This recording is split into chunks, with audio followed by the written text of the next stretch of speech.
প্রত্যেক বছরের মতো এই বছরও বেরিয়ে পড়লাম হ্রদ দেখতে গোপুসোনাকে সঙ্গে নিয়ে আমি আর বোন।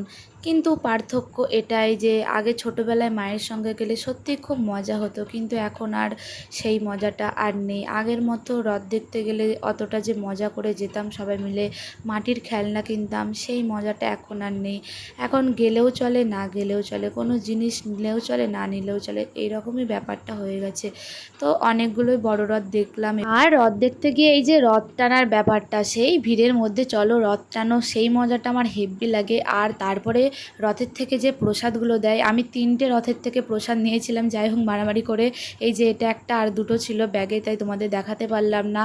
আর তোমরা একবার দেখো এই যে বেথুয়া ডহরিতে কত ভিড় হয়েছিল। আর তোমরা কে কে বেথুয়াতে রথ দেখতে এসেছো অবশ্যই কমেন্ট করে জানিও। আমি একটা কানের নিয়েছিলাম আর টুকটাক এই যে খেলনা কিছু নিয়েছিলাম।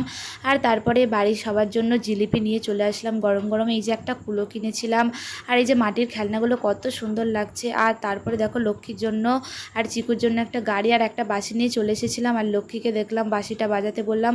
আর পাঁপড় ভাজা বাড়ি এসে খেয়েছিলাম। ভালো লাগলে লাইক কমেন্ট করে দিও।